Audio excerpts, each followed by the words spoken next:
Now here's what I need you to sit with before we go any further. The people most likely to believe they could never be manipulated are statistically the easiest to manipulate.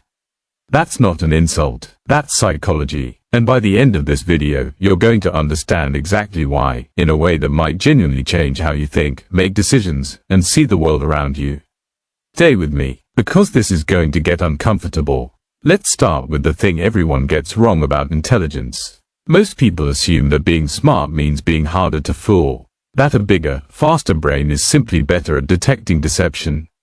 It sounds logical. It's also completely backwards. Here's why. Intelligence, real cognitive intelligence, is essentially your brain's ability to build and defend a mental model of the world.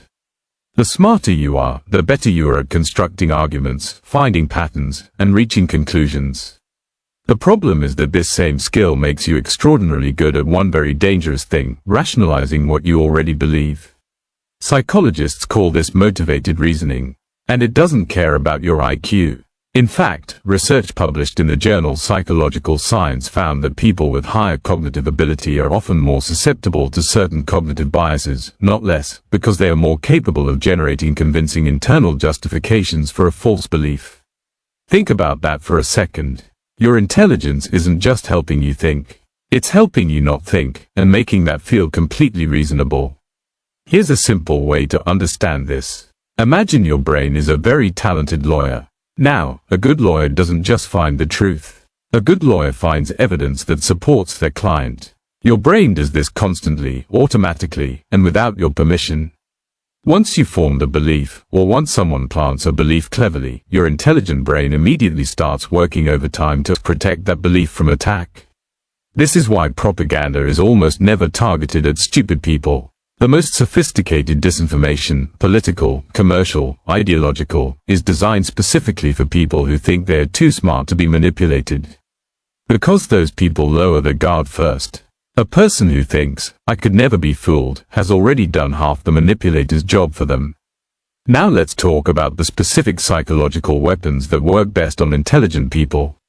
Because it's not random, manipulators, whether they know it consciously or not, tend to exploit the same three vulnerabilities, over and over again. Weapon 1, the complexity illusion. Smart people love complexity. They've been rewarded their whole lives for understanding complicated things. So one of the most effective ways to manipulate an intelligent person is to make a lie unnecessarily complex. Throw in enough jargon, enough data, enough layers, and the intelligent brain does something fascinating. It starts to feel engaged rather than suspicious. It starts pattern matching. It starts trying to solve the puzzle. And while it's busy solving the puzzle, it forgets to ask the most basic question, is this even true? This is why financial scams almost always target educated, high-income individuals. Bernie Madoff didn't steal $50 billion from unsophisticated investors. He stole it from hedge fund managers, banks, and Nobel laureates, people who saw a complex system and assumed the complexity itself was proof of legitimacy. The simpler the truth, the easier it is to verify. The more complex the lie, the more your brain treats understanding it as proof that it must be real. Weapon 2, identity anchoring. This one is subtle, and it's brutal. Before a manipulator tells you the lie, they first make you feel seen. They appeal to your identity. They say, implicitly or explicitly, you're the kind of person who gets it. You're not like the others. You're smarter than that. This is called identity anchoring. And what it does is attach the lie to your sense of self. Because now, if you question the lie, you're not just questioning information. You're questioning your own identity. You're admitting that maybe you are like the others. Maybe you don't get it. Maybe you're not as smart as you thought. Your ego will fight to protect a comfortable lie long before it fights to find an uncomfortable truth. Cults use this constantly. So do abusive partners. So do politicians. So do salespeople. The formula is always the same. Make the person feel special for believing the thing, and suddenly disbelieving it feels like a personal failure. Weapon 3, the truth sandwich. Here's the most sophisticated one. The most effective lies are never entirely false. They are mostly true asterisk, with a false conclusion buried in the middle. Psychologists call this the illusory truth effect. The more familiar something sounds, the more true it feels. And the more true surrounding information feels, the more trust we extend to the parts we haven't verified. So a skilled manipulator gives you 10 true things, then 1 false thing, then 5 more true things. Your brain, which has been comfortably nodding along, doesn't switch gears. It just keeps nodding. This is why the most dangerous lies in your life will probably never come from strangers. They'll come from sources you already trust, people or institutions whose track record of accuracy makes you extend them a line of credit they eventually spend on something that isn't true. So now you understand how it works. But there's still a question we haven't answered. Why can't smart people see it in the moment? Why does the clarity only arrive after, sometimes years after, the deception is already done? The answer comes down to something called cognitive load. Your brain is not a computer that processes everything equally. It has limited capacity, and when that capacity is being used up, by stress, by emotion, by information overload, by novelty, the part of your brain responsible for critical thinking, the prefrontal cortex, goes offline. Not completely, but enough. This is why the most effective lies are delivered during moments of high emotion. Fear, excitement, urgency, grief, love. Because in those states, you are literally less capable of analytical thought, not because you became less intelligent, but because your brain redirected its resources to deal with the emotional situation first. Think about every major bad decision you've ever made. How many of them happened when you were calm, rested, and had all the time in the world to think? Almost none. They happened when you were scared, when you were infatuated, when you were under pressure. When someone created a deadline and made you feel that thinking too long was a mistake. This offer is only available today. I need an answer right now. If you really trusted me, you wouldn't need to think about it.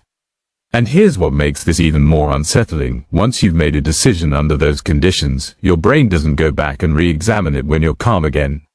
It defends it, because re-examining a decision you've already made would mean admitting you were wrong. And your brain treats being wrong as a social and psychological threat, almost as dangerous as physical pain. This is called post-decision rationalization, and it is, arguably, the most powerful force keeping smart people trapped inside bad beliefs long after the evidence should have set them free. So what actually breaks the spell? Because some people do wake up. Some people do eventually see the lie clearly. What changes? Research on this is fascinating. The answer is almost never a single piece of contradictory evidence. People who escape cults, manipulative relationships, or long-term deceptions almost never say, "I saw one fact that changed everything." What they almost always describe is a feeling of dissonance building over time, a quiet, persistent sense that something doesn't add up, combined with a moment of psychological safety that finally allowed them to examine it. That second part is critical. You cannot think critically about a belief while you are emotionally inside it. The same way you can't get a clear view of a painting when your face is pressed against the canvas. Distance is what creates clarity. Physical distance, emotional distance, time. This is why people often only recognize manipulation in a relationship after they leave it. Why someone only sees the cult clearly once they're out. Why the scam only looks obvious in hindsight. It's not that they became smarter. It's that they became safer. And safe brains think differently from threatened ones. There is one other thing that consistently helps people see through deception earlier, and it's counterintuitive. It's not more information, it's better questions. Specifically, the habit of asking, what would have to be true for this to be wrong? Not, is this wrong? Because your brain will immediately defend against that. But, what would wrong look like? That question sneaks past the defenses. It lets your brain explore the alternative without feeling like it's attacking itself. Try it on your strongest beliefs. The discomfort you feel doing that is the exact place where your blind spots live. Here's what I want you to take away from this. Being deceived is not a failure of intelligence. It is a feature of being human, one that affects the smartest people among us as reliably as anyone else, and often more so. Your intelligence is not armor against manipulation. In the wrong hands, it is the weapon being used against you. The only real protection is not more confidence in your own reasoning. It's more humility about its limits. The person who says, "I could never be fooled," has already been. The person who says, thoughtful, "I wonder if I'm missing something here," that person is doing the hardest, most honest cognitive work there is.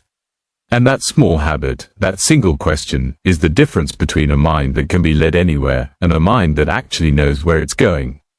If this made you think differently about something today, that's the point. Not every video needs to end with an answer. Sometimes the most important thing it can leave you with is a better question. I'll see you in the next one. What's one belief you held strongly that later turned out to be wrong? Drop it below, no judgment.